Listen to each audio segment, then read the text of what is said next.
everybody. This is James DeBow on Discovering Season 5, dedicated to original people. And we got a special guest in today, Mr. Goldmark. How you doing, Mark? Yes, James. Everything blessed, everything good. Copacetic. How are you, my brother? I'm good. Good to have you on. You know, we supposed to get you on a while ago, but, you know, people get busy as they do. It's been a while coming. Yeah. So what we're going to deal with your timeline today, you know, you're into your gold teeth, basically. Yeah. You know, you sell gold teeth, you make gold teeth. Yeah. You know, so we're going to deal with the timeline, plus your business behind it as well, where it's been from the past.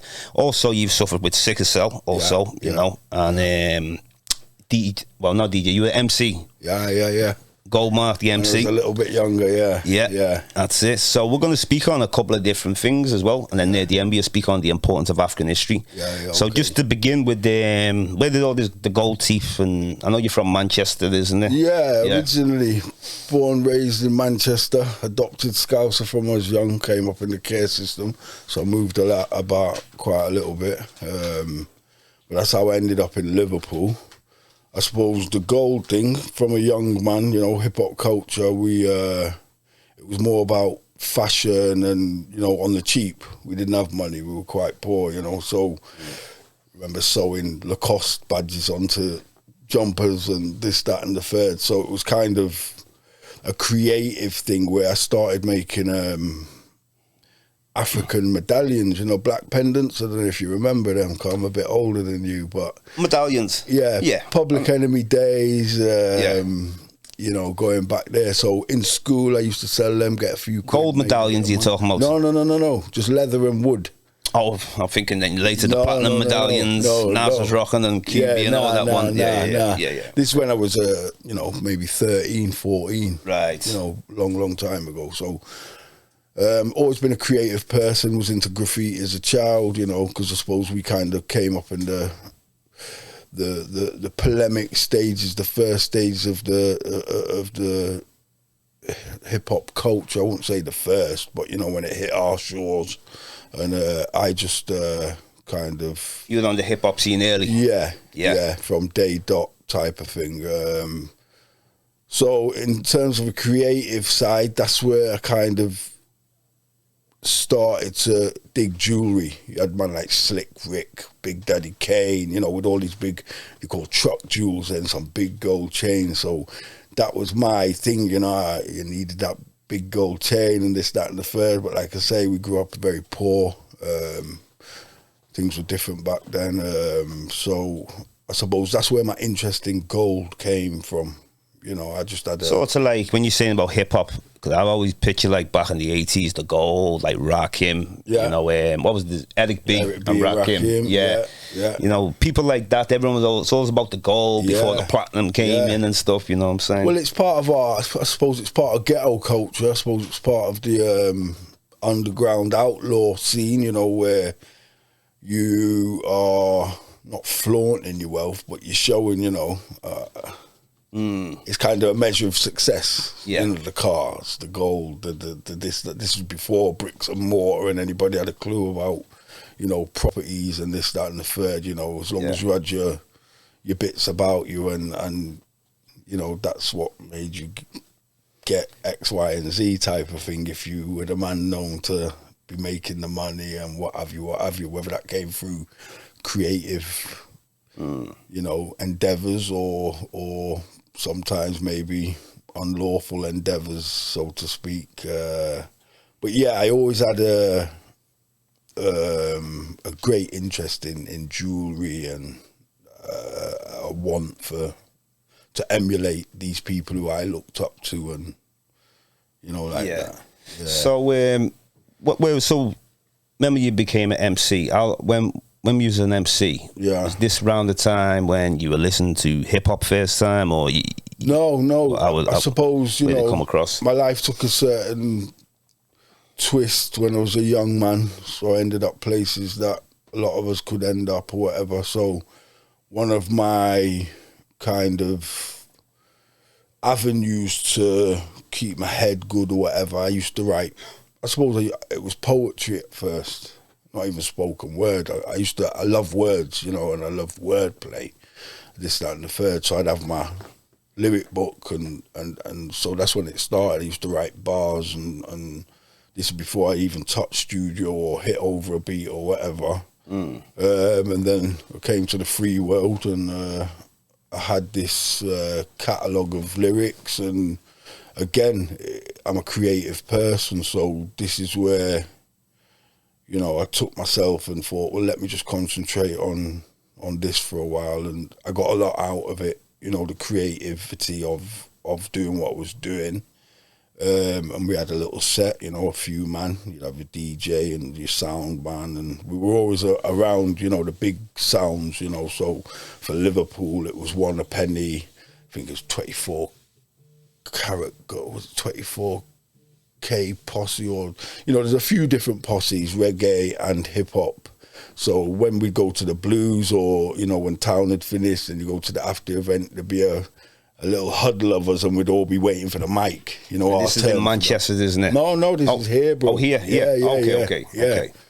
And so that's kind of what took me down the road of music, to where, you know, I started taking it seriously. People took me seriously. I suppose my confidence was overshadowed by people's interest in what I was doing. They thought I was good, and I didn't really think I was that good, and, you know, so ended up making an album at Lipper.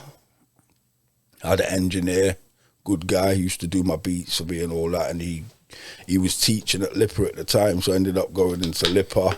You know, just the one mixing desk, I think, was £500,000, so it was millions and millions of pounds worth of equipment around me. And so from that, that's when I started recording hard every day, you know, spend hours and hours and hours on the music. Now, when we see music, what I want to ask you about the music, what style of music was it? Because I remember 20 years ago when you were MCing. Yeah. It was kind of like garage or jungle. It was garage, bro. It was garage. Okay. But I'd come from before garage, so right. My style was hip hop. The bars were hip hop, but, you know, well, before that it was jungle. So when I was a little, you know, I'd be in London, we'd be going to the jungle raves, all the big MCs there, and so it was a mixture of all of that. And obviously I've come up off hip hop, big reggae scene. Because really, the man who had the sound systems, there wasn't that many hip hop sound systems. There was collectives and little crews who used to DJ at in the nightclubs at town. But in terms of having a set, you know, all the equipment, it was the ragaman, the reggae sounds. So I'd always get put onto those because I could. Well, I suppose the best word for what we could understand is toasting. So I used to toast as well as rap. Yeah. So I'd be on the reggae sounds, and I'd, you know, like that. So that's where the kind of... Yeah. Also, you know, what was it? I mean, about 2 weeks ago, we had a guest on called Carl Collins. He was a DJ also. He suffered with sickle cell, you know, through his life. I understand you go through that yourself, Mark. Yeah, you know, if you want to speak a little bit on it, because obviously it's always going to affect you in whatever way, most you know, definitely. Whether you're into music, life itself. Lifelong. You know, how was that like from growing up with sickle cell? You know, it was very under-researched. The English doctors or the doctors of this land, you know, they didn't have a clue about it. They really didn't. You know, because it didn't affect the majority here. So anything that doesn't affect the majority, you know, I suppose developing medicines and teaching their people, you know, it costs a lot of money. So because it only afflicted a certain sector of the community, there was no money there, there was no research. So even as a young buck, you know, I'd know more about this thing than the doctors that I'd be speaking to. So I'd suffer with crisis. You know, you go into a pain crisis. Normally it'd last about 3 days, could last up to a week, those times. But nobody, I didn't even know what I was going through. So, you know, they'd say it was this, they'd say it was that, send you for tests, this, that, and the third. But long story short, it's just that these are the... I remember Prodigy of Mobb Deep. That's right, yeah. Yeah, man, I mean, he's probably a person who I've learned the most of sickle cell, right, because of the amount of different interviews he's done. Well, yeah, he used to seizures. Yeah. The seizures. Yeah. Did you ever? Yeah. It's how serious. But mini seizures. Now, there's a few different types of sickle cell. People think sickle cell is just one disease. It's not. It's numerous. So you got sickle cell disease, sickle cell anemia, sickle cell trait. Then you got I can't even pronounce some of the things, thalassemia, and there's all different types of levels. But the problem that they've got in terms of a health aspect is to get a full understanding of your blood works. If you're suffering with this thing, you've got to have a blood test, what they do on the astronauts before they go to space, because the blood acts differently when it's outside the body than when it's inside the body. So for it to know what it's doing inside the body is near on impossible, because you're taking the blood outside the body to do the tests. So it's a bit of a, it's a bit of a blag, really, in terms of how they treated it. They've become a little bit better today, but that's because it's affecting different people, because we intermix now more than originally or whatever. So sickle cell is travelling to different ethnicities that would never before.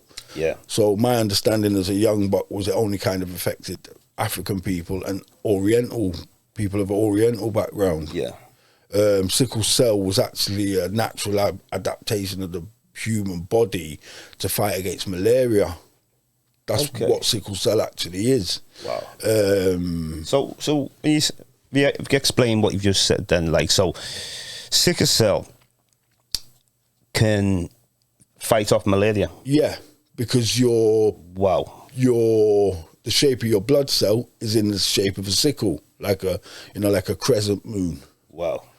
So it must be that it can't carry the malaria as good as, a full blood cell can. Interesting. I'm not fully that's very interesting knowledgeable on it, but that's usually with malaria, because that's, everyone's get malaria. I mean, even the people of that country, they're immune to, but they still get malaria. Maybe they don't. Death rate some might not. It's crazy. I know a few people in Gambia who told me they got malaria. Yeah. Obviously, they survived with it. Yeah. But really ill. Yeah. They were really ill. Yeah. Yeah. So with the sickle cell anyway, because last time Carl was on here, he was mentioning about the Greeks or the Mediterranean people. They have a certain type of sickle cell. Okay. And there's other ones, like you just said, in Asia as well. Yeah. There's not too many people speak on Asian sickle cell. No. Is that the same as African or totally different? I would imagine it's probably the same, because a disease is a disease. Now, depending on your ethnic makeup, I suppose, would depend on how that would affect you. For me personally, it's affected me severely. And because there was no education on it, so I wasn't told anything as a child, how to deal with the sickle cell, to stay hydrated, to don't do high impactive sports, or if you're going to do it, with, where you're looking out for the telltale signs of he could be going into a crisis, or it could be affecting him in a certain way. Because really, sickle cell in a nutshell is pain. Your body experiences levels of pain that are up there. On the 1 to 10 level, you'll be on a 9 and a 10 sometimes. And like I say, me personally, I suffered, 3 days or whatever. As I got older, it started to affect me less. So I'd have less crisis. But when I did get crisis, it'd last for a lot longer.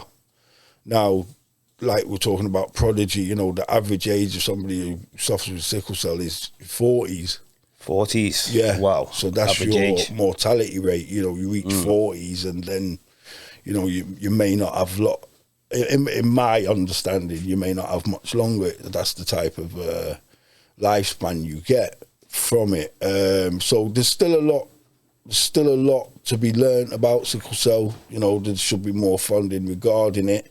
And now that it's affecting different people, there has been more funding put in place to try and understand this disease. What I always wondered about with sickle cell, so when we were living in Africa before they came to the Caribbean or America, I wonder how they were treating sickle cell then, because... Well, I don't think they were.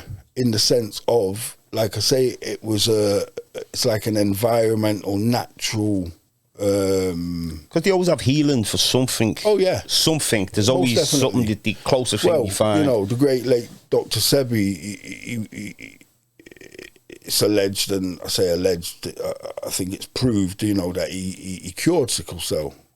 He cured many diseases, you know. He was took to court for saying he cured AIDS, you know, and he won that court case. You know, he could prove to them. So we're up against Big Pharma, you know, $1 trillion industry. Yeah. So if I come out with a bunch of herbs that we just take from the forest or whatever and say, yo, this is gonna cure X, Y, and Z, they're not gonna be into that because that's gonna take their money away, you know. So it's a funny one, but you know, I'm of the belief of there's no disease on this earth that there isn't a cure for.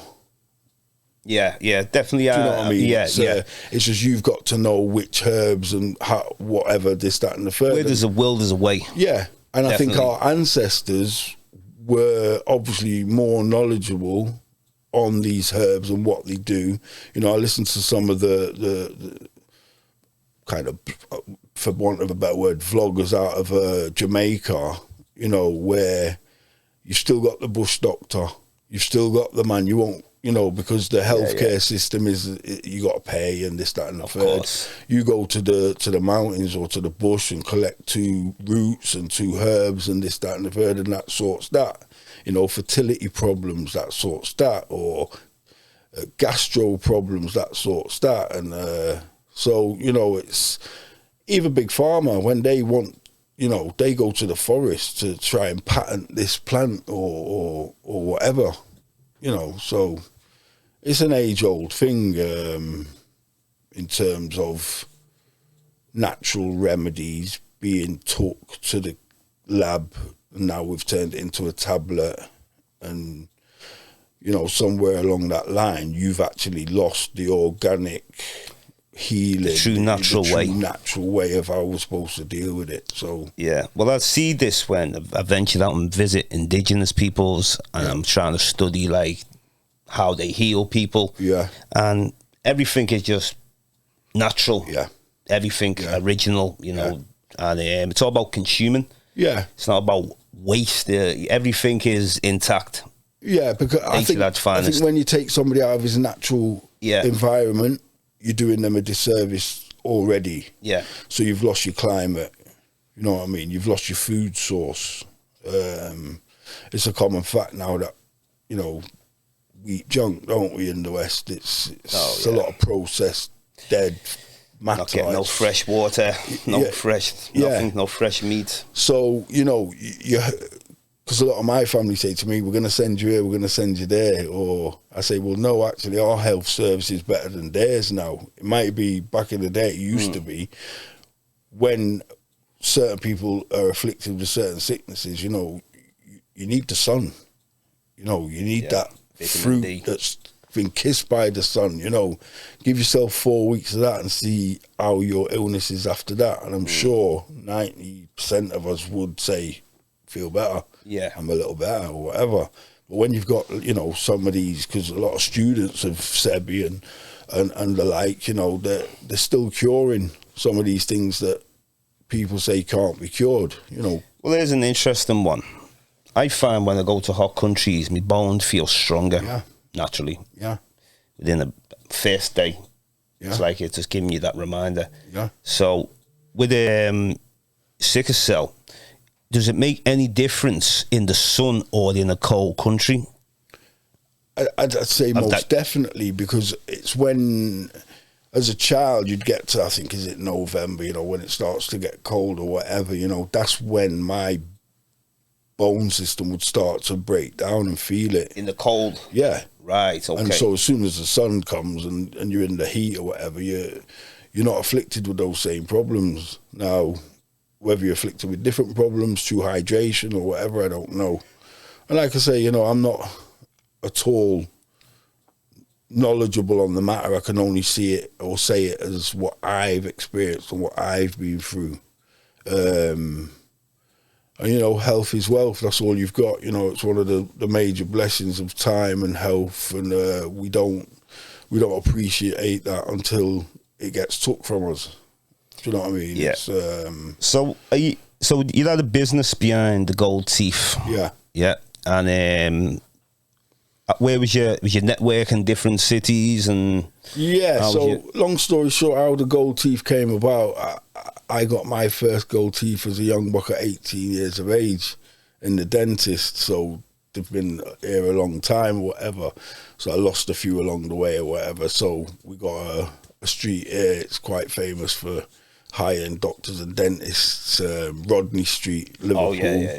So I went to see this lady. She wanted £90 just to talk to her for half an hour. So I went to talk to her, and then she told me, you know, it costs, I think it was £600 plus per tooth. Per tooth. Yeah, so I wanted all mine doing.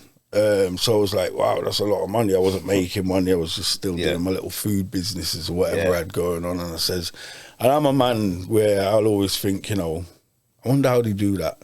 You know, I've got that inquisitive mind. I want to know how people make stuff or whatever. So long story short, just YouTube, you know, University of YouTube, went on, seen how hard it was.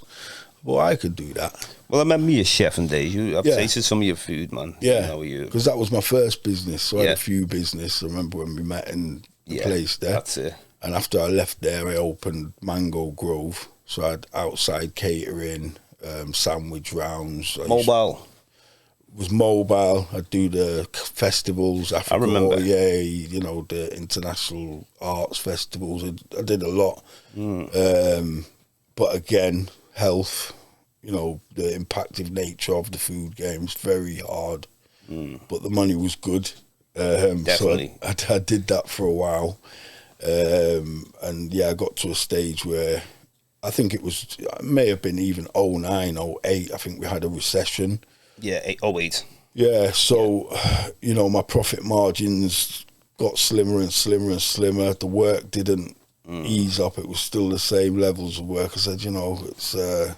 wasn't something to stay in. No, I've got to find something else to do. So I sat there pondering, you know, wondering what am I going to do? Because I'm a father. I've got a big family, you know, 8 children, 2 grandchildren. I got to defend my bills type of thing or whatever.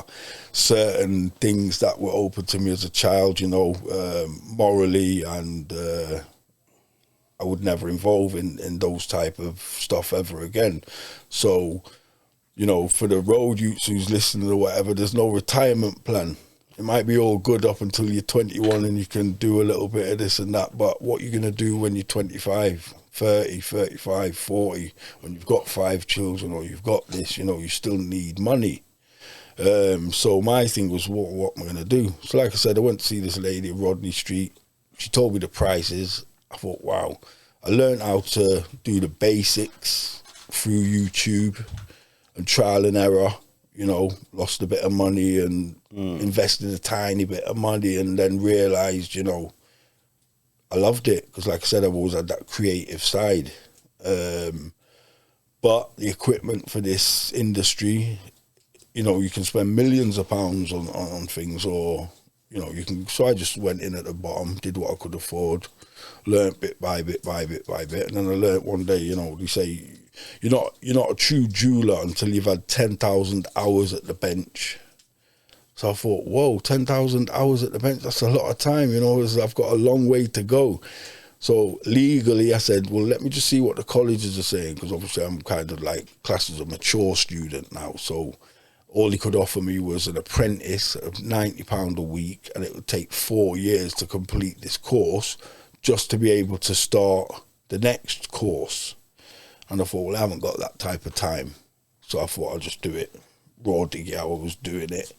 Did it that way. And no looking back, you know, it just flew.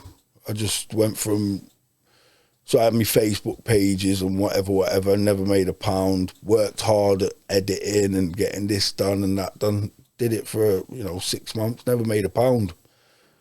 My daughter told me about Instagram.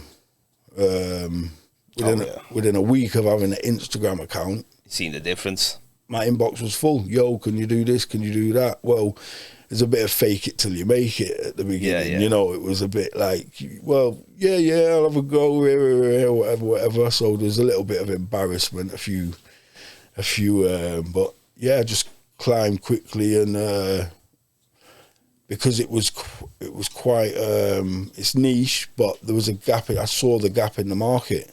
There was nobody doing it. Not in Liverpool anyway. Birmingham, man, you know, they've always been known for gold teeth. It's and you know, the further you go down south, you know, the more you are in touch with like the A1 fashion. You know, as Liverpool, we're quite in the north, we're quite far away. You know, you got that disconnect or whatever. So, man, I wanted to ask you, because you're born in Manchester, and did you come here when you were young? Yeah. How old, like? Why? Because you still got the accent, so that's why I'm asking. So, how young? Know, me, I believe if you, as a Scouser, you have to born and grow with Scousers to have a Liverpool accent. I've lived there more than I've lived anywhere in my life. So how old would you say he was? Probably about 8, 9, 10. Okay, and then I'm assuming that around them ages, okay, you were here, but you were going back and forth. Did you have contact, because you knew you were born in Manchester, you had friends or family out there? When I first came here, I'd catch the train back to Manchester every weekend. When you were like 8, 9? Yeah, when I first came here, I was you were going back to see your family members or friends? Or just on road or whatever, you know, because I hated it. I hated the fact that, you know, you get uprooted from your friends and you move, but that was kind of my childhood. There was a lot of moving around. And even, I took that into my adulthood. I don't know if it's the Irish in me, you know, that traveller mentality where I'm just happy to just keep travelling or whatever. So, yeah, I believe the Liverpool accent isn't something you can just acquire. I used to see lads come here on the summer holidays and come back with a Scouse accent after 7 weeks. Do you know what I mean? But I've been here, probably lived in Liverpool for 35 years in total. Do you know what I mean? And well, I see people pick up the slang, but the accent is hard to. Yeah, now I can do a Liverpool. Don't get it twisted. I can do North End. I can do South. Okay, but I won't do it now. Right. But yeah, it's. But Liverpool's a place. You know, it was a place where I've always loved. It's obviously not the infrastructure of the place. It's the people. You know, the people accept you. Well, I say Liverpool. I'm a bit of a Toxtonian. I haven't really come out of the ends. I've always stayed in Toxteth, was safe there. You know, it's so I never travelled too much out of Toxteth. Well, Liverpool, like, it's a totally different place than, well, as you can see, Manchester, London, anywhere, you know. Now, this is where, like, I'll speak to you a lot about Pan-Africanism. And which is going to lead me to the next question. The importance of African history. And I'll always ask everyone. So I know you got your background in that you were very familiar with Pan-Africanism. Yeah, most definitely. Probably for a long time. Most definitely, yeah. And I was wondering, like, where did you first get into African history? Well, I'll tell you the truth, bro. It was in a church. I was a very small child reading the Bible. So I used to love read the Bible. Old Testament rather than the New Testament. New Testament's a God of love. Old Testament's a vulnerable God. I've never been a Christian. Never called myself a Christian. But through my childhood issues, that's where I ended up with church people and blah, blah, blah. So I'd sit there in this thing and I'd read this thing. So I'd read these stories about this man. He was obviously in a hot country. He was obviously a man of colour. Just down to the palm trees, the descriptive words in this book or whatever. And then I'd look to my right and I'd see a picture of a white Jesus with piercing blue eyes. And we all know that's Caesar Borgia, whatever he's called, you know, the nephew of Leonardo. Oh, Michelangelo, one of them, paintings, he's the nephew of him. Yeah. So I was like, this makes no sense, you know. I'm like, this is definitely a hot place, but this dude's so... You know, it was a bit of a, what's going on here? So I think, you know, my ethnicity is, I'm half Irish, half, well, say Jamaican. May as well say African, you know, I'm half Irish, half African. So I suppose it started from there. My want and need to try and understand how has it come about, you know, that the man who's depicted in this picture doesn't kind of resemble who I'm reading about, you know, in this book. So I think that's what sparked the thing of a want and need to know, who are we, where do we come from? And, you know, the Abrahamic religions, they all teach us, you know, we're from Adam and Eve. So if we're all from Adam and Eve, then how's there so many different colours and this, that and the third? Okay. But I'm of the belief of, you know, you say African history, well, I'll spin it back to you and say, well, African history is the history. World history. That is history, you know, because if we all stemmed from Adam and Eve, and if we all stemmed from the one place or whatever, in their viewpoint or whatever, then we're all out of Africa, you know. You know about Rano Rashidi, don't you? Yeah. Well, soon it'll be a year of his death, August the 2nd. Yeah. Coming up soon. Yeah. And he always repeats himself when he explains the 3 phases of history which we must understand, and we mustn't confuse them. First of all, Africa being the birthplace of humanity. Yeah. You know, the first peoples. The second is Africans bringing the seeds of civilization to the rest of the world. Yeah. The third phase is where we're captured into slavery. Yeah. So as long as we deal with the 3 phases, we'll never mix nothing up. Okay. So whatever comes after slavery, that's a whole nother phase. Yeah. And that led to, you know, people who go through the Caribbean, you haven't got your African surname. You know, they took away our language, they took away our culture. And, you know, that's why I respect certain places that still have the Pan-Africanism. Yeah. Because the closest thing we're going to get back. I feel Pan-African is a very... And speaking of Pan-Africanism, I went to Manchester a few times to see some great guests on there. Umar Johnson. Yeah. I remember going to see him, and that was one of the best talks I've seen. What about yourself? Was you going to a lot of these events? No, I was kind of more of a keyboard warrior, for want of a better word.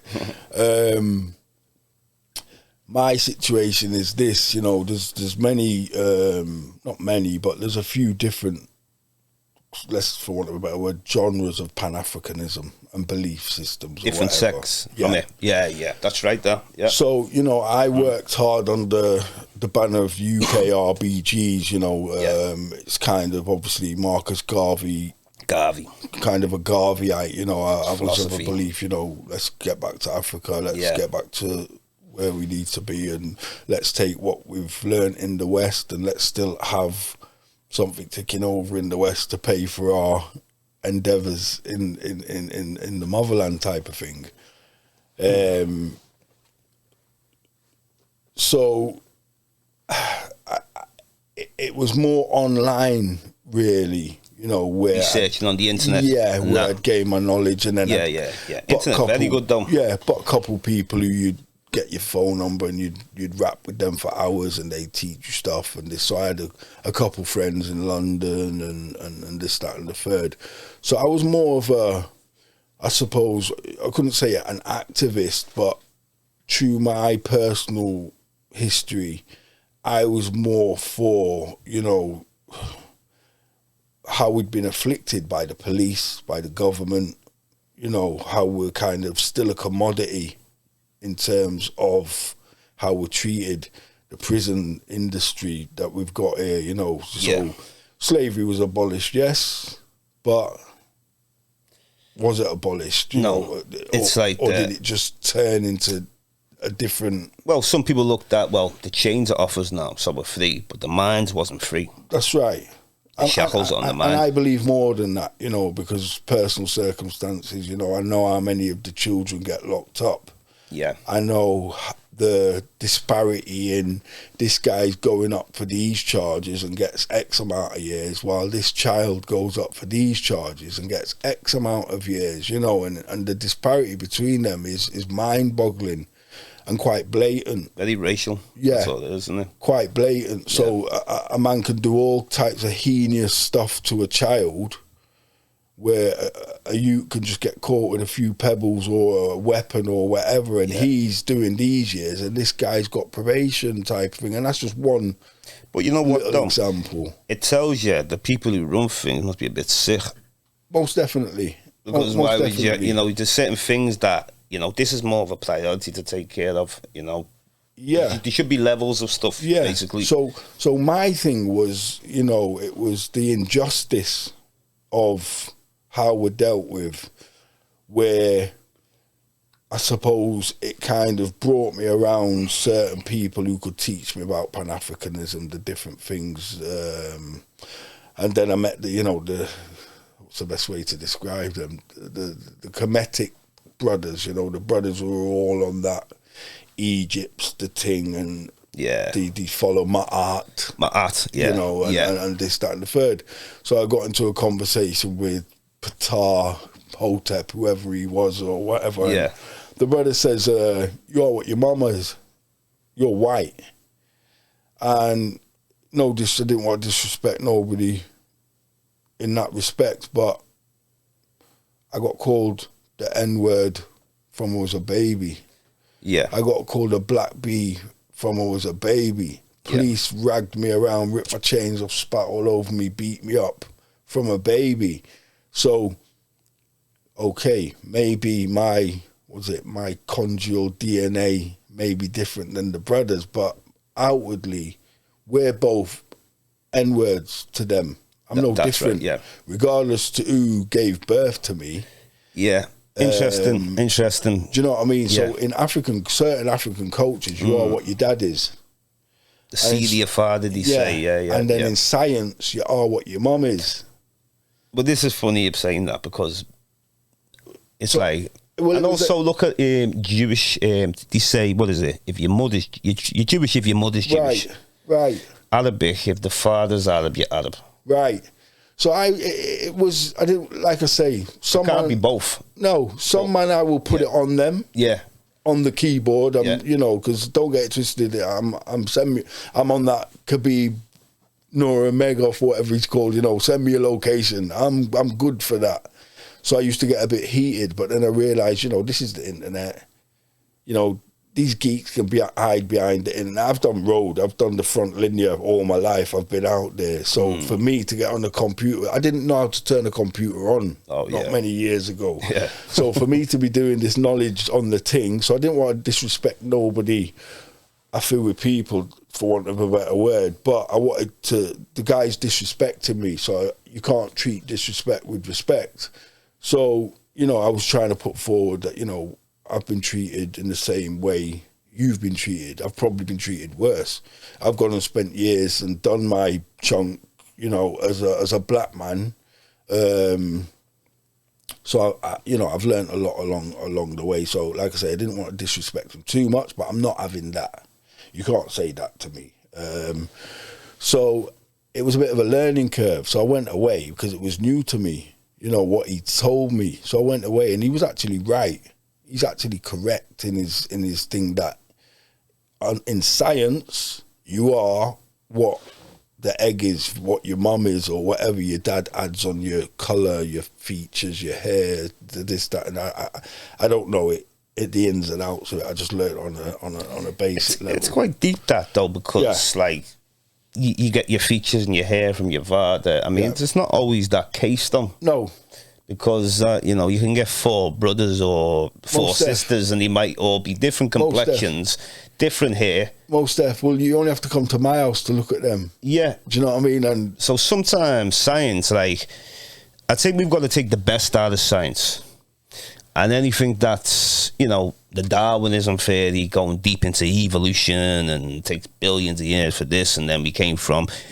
from the water to apes, and then to like that type of science, that's complicated.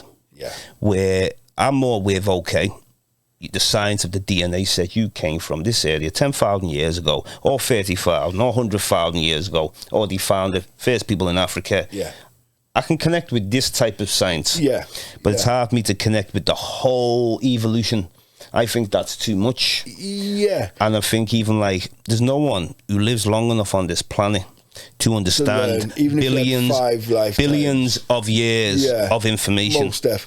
And there's a saying, it's impossible. There's a saying I can't remember it verbatim, but it was like, don't let your little mind try and grasp the enormity of these issues, because it can't.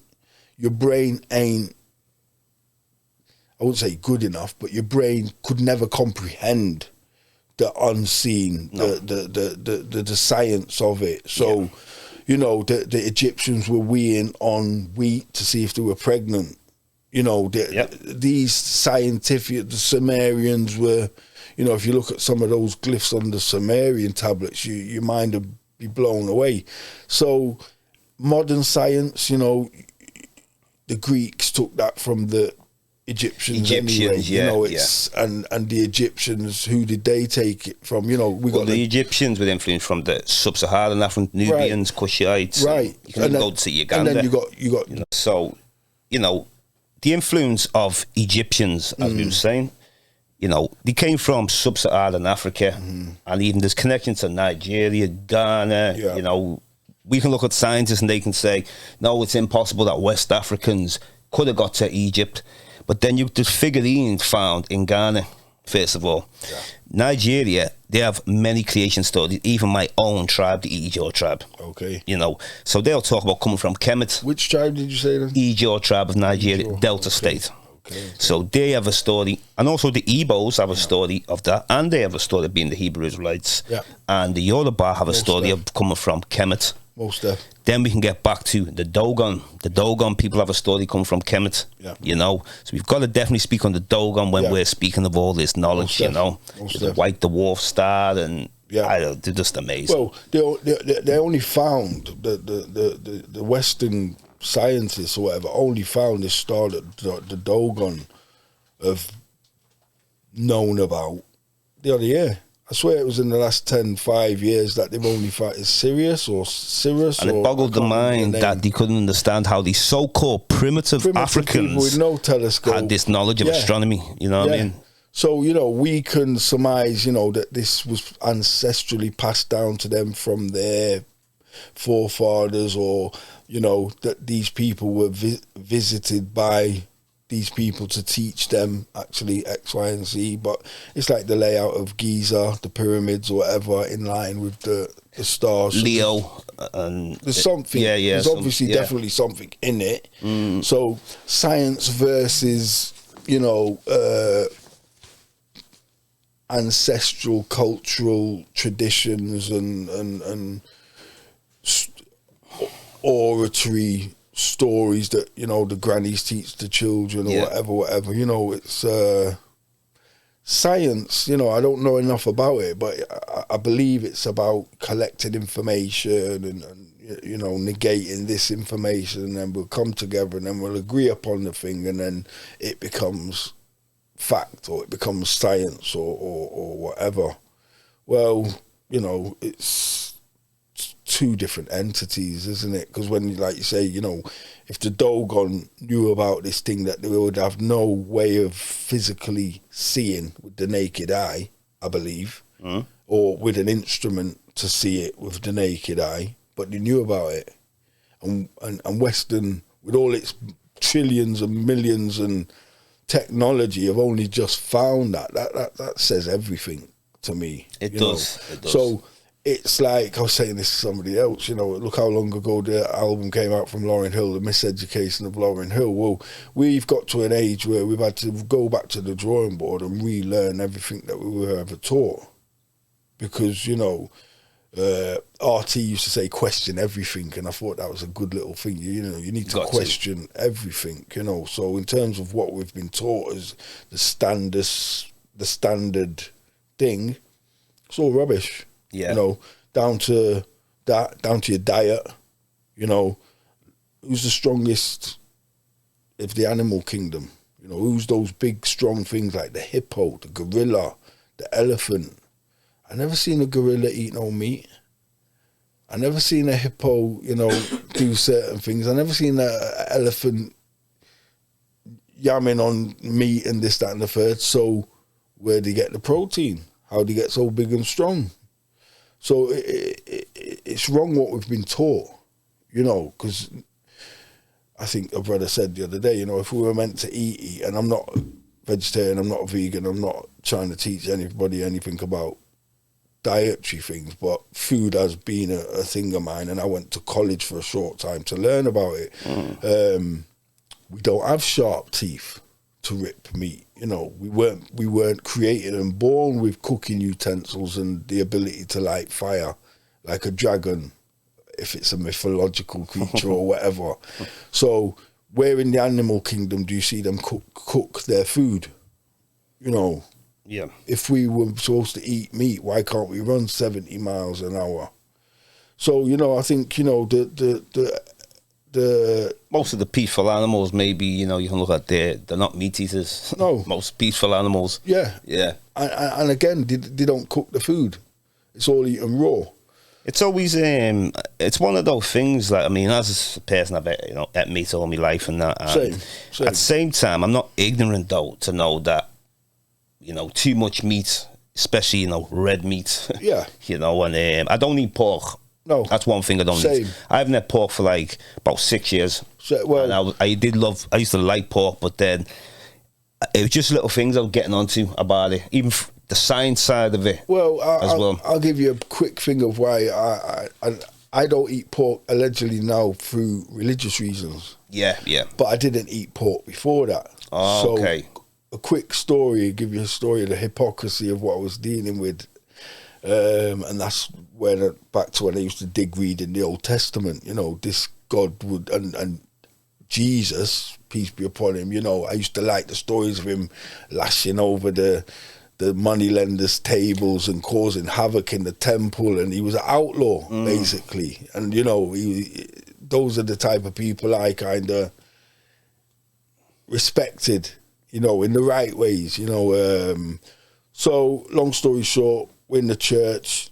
I'll never forget the verse, Mark 5, chapter 5, around. And Jesus put the duppy, there was a man, he was afflicted by demons, possessed or whatever you want to call it, and he took these demons and he put them into the pig, and the pig all ran over the cliff and he drowned, okay? And the man was cured. You know, it's the miracles of Jesus or whatever in the Bible. So I've read this verse or whatever, and I thought, wow, that's a good story. You know, I just like a story or whatever. So I've gone back to the family home, and the ladies brought, like they did on a Sunday, because this was the vicar, that's where I lived in his house or whatever, and he brought the plate of food, and it looked strange to me, you know, just a big hunk of meat, roasted or whatever. I said, what's that? And he said, I was a very young, small boy, you know, maybe 6, 7, I don't know how old I was. I said, what's that? He said, oh, it's pork. I said, what's pork? He said, oh, it's pig. I said, but didn't he just say that in the Bible it says it's a filthy, unclean meat and you mustn't eat it? Yeah. He just said that in front of all those people in the thing. Probably got told to shut up and just eat it or whatever. I said, I'm not eating that. I never ate it again from that day. Because in that book it says this meat is filthy and unclean. Not my words, the words of the book. Filthy and unclean and you mustn't eat it. So I thought, well, look at the hypocrisy of that. Not more than that, not less than an hour ago, he's talking that smack, and now he's serving it, and now we're all supposed to eat it. And well, I'll tell you what's interesting as well. We're going to pop off the last question before, you know, we finish up in that. Because in the beginning, I remember you saying about, you read the Bible, isn't it? Now, would you convert into Islam in the last... 1996. 1996. So obviously you've read the Quran, isn't it? Yeah. So comparing the two books, because you might get a person who's not read the Bible, he's read the Quran, or vice versa. Comparing the two books, what do you make of it? Okay, well, we know the similarities between Islam and Christianity, and the one major difference is that God doesn't have a son. God don't have a son? A son. Okay, yeah. let's be clear. You know, before the Nicene Treaty, 325 AD, there was no Trinity. Okay. There was no God the Father, the Son, the Holy Spirit, the Holy Ghost, whatever, you know, the Trinity. The Trinity, yeah. So before the Nicene Treaty, there was no... So what was there just before the Nicaea? Just God. Just God, as supreme being. God as the supreme being, the creator. Yeah. Yeah. Okay. So obviously the government, for want of a better word, have come together and done the little shegri and got together and planned, and we can use this as a tool. We can use it as a tool in slavery. We can make good slaves with this book.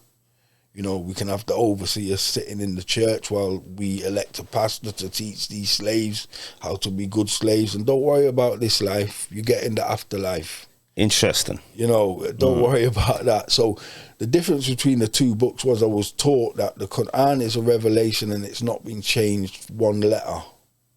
Where the Bible has got hundreds of multiple editions, Bibles. You know, it's many, many different... And I think it's about 2,000 versions or more, isn't it? There you go. So for me, it was like religare. Okay, so religion. Break down the root word of religion. Comes from a Latin word of religare. Religare, mind control. That's what it breaks down to. So I was against religion for a good part of my life. But one yard man said from road, he said to me, he said, nothing wrong with change if it's for the better, you know. Rude boy. He said, nothing's wrong with change unless it's for the better. Because he saw me come from here to there and he rated what I'd done. You know what I mean? So in terms of the Deen of Islam or whatever, you know, it gave me a discipline that where I'd come from, I wouldn't have been able to break the shackles of that. Yeah, yeah. That they'd given me and choreographed and all, you know. Well, kind of, I was just going to mention about the Nation of Islam, for example. Yeah. It always makes me think of this because if you look at the Christianity, and it's controlled by the European. Yeah. And if you look at Islam, now the Arab has a big influence there. Yeah, because Muhammad, peace be upon him, was of their tribe. He was an Arab. And it was said that the book was going to be given in this language, Arabic. If you understood Arabic as a language, you'd kind of understand that a little bit. Yeah, because it's a very hard language to digress from. What it means is what it means. Is it connected to like Hebrew, Aramaic? Well, yeah, the Semitic, is it Semitic? Afro-Asiatic also. Type of, because if you listen to a Jewish person speaking there, I'm not sure if it's Yiddish or it's the other one or whatever. Oh, yeah. Very similar. Yeah. In some of the words and whatever. And the cousins, aren't they? If we go off the biblical tale, the cousins, you know, there were the two cousins. One is the Judaism and the other, it was Islam. Yeah. You know. I mean, for me, like I'm not a religious person. I like to follow African traditions. Yeah. But if I had to choose Islam or Christianity, I'm choosing Islam. Yeah. Because I feel it's more closer to African culture. Yeah. So I'm basing things on which one is closer to African culture. Yeah. Well, I'll always base everything. Well, I think I've heard you say on a previous podcast, you know, the original Arabs were black. Yeah. And to me, I was always of the understanding Arab simply translate to sand dweller. That's the translation of Arab. Saudi Arabia now, Saudia is the family name of the powerful family who they give the power to. So they said, okay, you found oil, do what you're doing, now you can call it Saudi Arabia. I'm not sure if it was Churchill involved in that Balfour Treaty or whatever they did, and you know, they managed to do whatever they're doing. But you know, that's another story. But in terms of Islam, monotheism, one God, you know, there's a brother who's quite prominent on YouTube. He will say to you, you know, we already had Islam before. But the ancient Egyptians didn't put. Yeah. Also, you can see on the walls in Kemet where the Hebrews are coming in and they're being circumcised by the Kemetites. So there's a lot of stuff of African culture that is in religion already. Yeah. Now, because of the different sects of Christianity, maybe don't do things like circumcision, the epoch, and certain other things. Well, I'll tell you the truth, James. As a 14-year-old boy, I wore Star David. I was of that line of David, Rasta influence. The Rasta. Selassie, he was in the line of David. So when I dig that or whatever, that, because obviously you're looking for identity, you're trying to understand the world of religion, you're trying to understand who you are as a person, and this, that, and the third. So I was heavily into what you'd call today as a Hebrew Israelite. Now, at one time, the Niger Delta or a certain swathe of Africa, it was 2/3 Jewish. 2/3 of Africa, or the Niger, I can't remember if it was Africa or it was the Niger Delta, it was Jewish. So, they say God always has his chosen favourite people, and if they run amok and digress, then he'll choose somebody else, and this, that, and the third. But in the Deen of the religion of Islam teaches that Muhammad, peace be upon him, was the last messenger. There ain't going to be no more. But I used to deep it. Well, how did the little man in the middle of the jungle, who's still throwing spears at the aeroplanes when he sees them, how did he get the word to him? So that was a bit of a quandary for me to understand that, this religion has been given to the whole of mankind, and there's not a nation on the earth that God hasn't sent a messenger to with the word. So I used to deep that a lot, and we'll think, well, look at these brothers, they're still naked throwing spears at aeroplanes in the millennium years type of thing. So I was like, did they get the message? But, the book says that. Well, this is why it's always dedicated to original peoples, because it's about the first teaching, the first people, the first cultures, first traditions, which led to shaping the world the way it is.